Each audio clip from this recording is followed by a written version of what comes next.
decisions next week. Away from AJ, do you not maybe look at him as an opponent first things first, like a Derek Chisora or a Dillian Whyte? I think Francis Ngannou will want to and should want to move into the biggest fight possible. And there's only two of them, Tyson Fury and Anthony Joshua. They're the biggest fights out there for him. Maybe Deontay Wilder, that Dillian Whyte would take that fight, but I think he's going to look to maximise his position, make as much money as possible, and he wants the biggest fights out there. Is there a struggle with that if, or most people will say when he loses, if he goes straight into a Tyson Fury or an AJ, I think he's only really got one shot at I think if you lose from there, you come back, you can potentially rebuild, but this is his opportunity.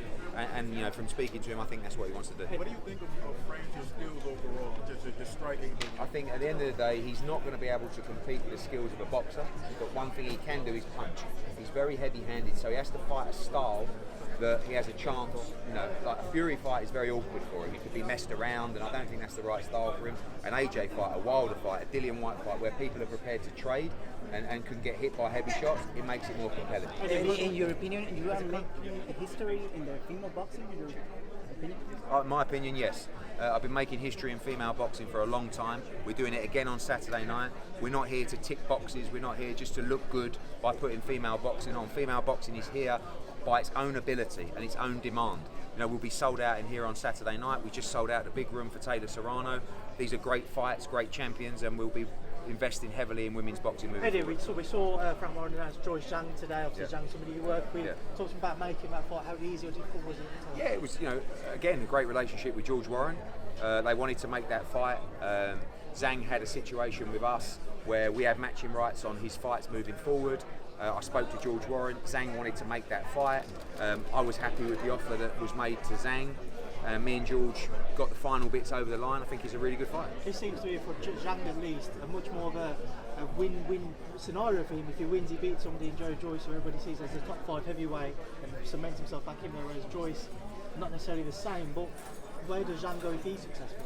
I mean, he's in a great position. That he's at the back end of his career, but he can really punch. I mean, I think everybody, including Zhilei Zhang, is going to struggle with the work rate of Joe Joyce, and Joe Joyce will overrun Zhilei Zhang, but he can really punch with the backhand, and Joe Joyce will be open as always to get hit flush on the chin. It's just, people talk about how good Joe Joyce's chin is. He's never really fought a massive puncher other than potentially Daniel Dubois, that didn't really hit him on the chin, strangely, in that fight. So I think he's a massive favourite against Zhilei Zhang, but Zhang can really punch with the backhand, and if he times him onto one, I think he'll be interesting. But obviously Joe is, with his style and against a much older man, is a big favourite in that fight. The man that's called Filip Hrgović, what's the latest with Philly? He's been asked to have an interim world title fight against Andy Ruiz. We'd like to make that fight. Obviously Ruiz is looking at the Wilder fight as well. We've spoken to Tom Brown, there's some back and forth. I don't think Andy Ruiz will take the fight against Filip Hrgović, but that's what's been ordered and we're exploring that. Edgar Berlanga, I spoke to him and he did say to me that he's meeting with Al Heyman today. Do you fancy your chances to land that one, and who could we see him potentially fight? I think Edgar Berlanga is a fighter that everybody wants. You know, us, PBC, he obviously was with ESPN, Golden Boy. I think we've got a great plan for Edgar Berlanga. We can headline him, we can continue his rise, we continue his popularity, and ultimately we can deliver him the Canelo Alvarez fight. How soon could that happen? He needs to prove against world-class opposition that he's in a position to fight Canelo Alvarez. But it's Mexico against Puerto Rico. It's a massive fight, but he still has to have those fights, and we'll be happy to give him those fights before we look at Canelo Alvarez in May 2024. Can he go in and start headlining the Hulu Theatre here? Absolutely. He's done huge gates here before. He's a big star. In the right fights, Edgar Berlanga is a headline attraction for sure. Eddie, on Joyce Zhang, it's going to probably clash. Officially moving up, supposedly moving up to 154 to fight Thurman. Do you think he will end up coming back down to 47, or you think it's just like... No, I think he's been 147 for a long time. I think he's very tight of weight, and when you look at the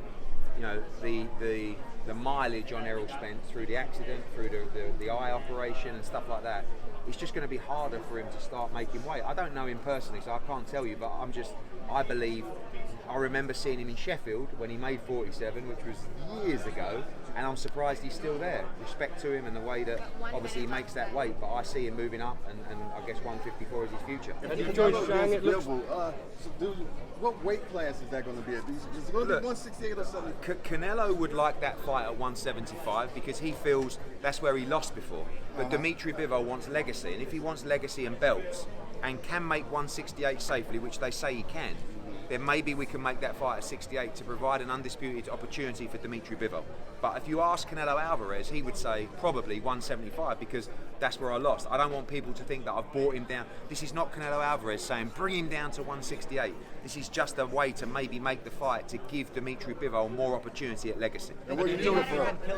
Just come out today and admitted, obviously, the video taking cocaine was himself. He apologised to his family and friends. Just your views and opinions on that and what we can do as a sport to help fight as opposed to boxing. Yeah, I don't really want to talk about fighters' personal life, but Kell Brook is a fighter that walks away from the sport and has a big hole in his life when you leave boxing or you leave something that you love. And boxing has been Kell Brook's life for years and years and years. And you see that when that buzz leaves you, you can put yourself in a difficult place mentally. Kell Brook is someone we have a huge history with.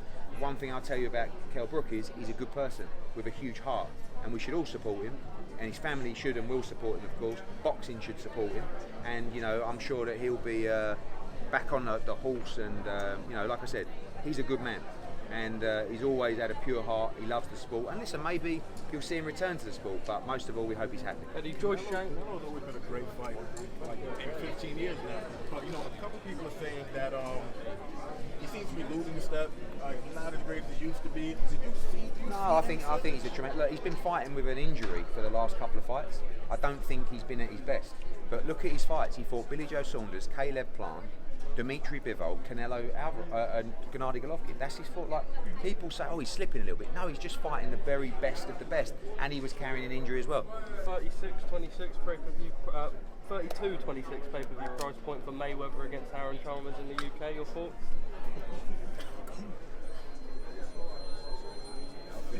No, speechless. Joyce Zhang maybe clash with Sheffield. How will that affect your viewing numbers? You never want a clash, but ultimately you're going to see it. You've got a lot of promoters out there staging fights, and for us, we want to make sure we fill up Sheffield Arena for Dalton Smith. What's the latest with Canelo and Ryder? We're negotiating that fight with both parties. That fight will take place in America or Mexico, and hopefully we can close it off over the next week. Eddie, as someone who's worked with Saudi Arabia, obviously we're waiting news on Fury and Usyk. It seems like it's going to be April. Why do you think that there's been a delay on that? Because the demands of the fighters, obviously coming off the back of coming through Ramadan, sort of keeps that March date out, and they'd want it through the back of that. I'm not sure whether it will happen in April. Maybe it will be later, but I hope it happens. It's good to have an undisputed heavyweight championship, and Saudi are really the only ones that can pay that type of money for that fight. Do you think we see it next? Yes, but you never know. Eddie, you're a fan of the UFC and you're a fan of Dana White. So what do you make of the slap fighting competitions? I'm a big fan of the UFC. I'm a big fan of UFC business. I'm a big fan of what Dana White has done in the mixed martial arts business. I do not like the slap league. I'm not going to lie to you. I cannot believe what I'm watching. I cannot believe it's allowed. I cannot believe that we want our kids to see people striking people without being defended. Everything, boxing's different. Boxing teaches you as a kid to protect yourself, to have respect. We want to promote safety in the sport. This is really sort of just unadulterated violence, and I know that people seem to want to watch stuff like that and broadcasters want to hit numbers, but for me this is something where someone should step in and say, look at the footage here. This is not good for anyone. So as much as I respect those guys, I have to be honest and say, not for me. Why do you think Dana ventured into that? I don't know. It's a strange one. But, he's a revolutionary. So who knows? Thank you so much for watching this video, and make sure to subscribe for more videos of your favorite fighters over here on Fight Up TV, and give us a follow online as well at Fight Up TV on Twitter and on Instagram. We appreciate it, guys.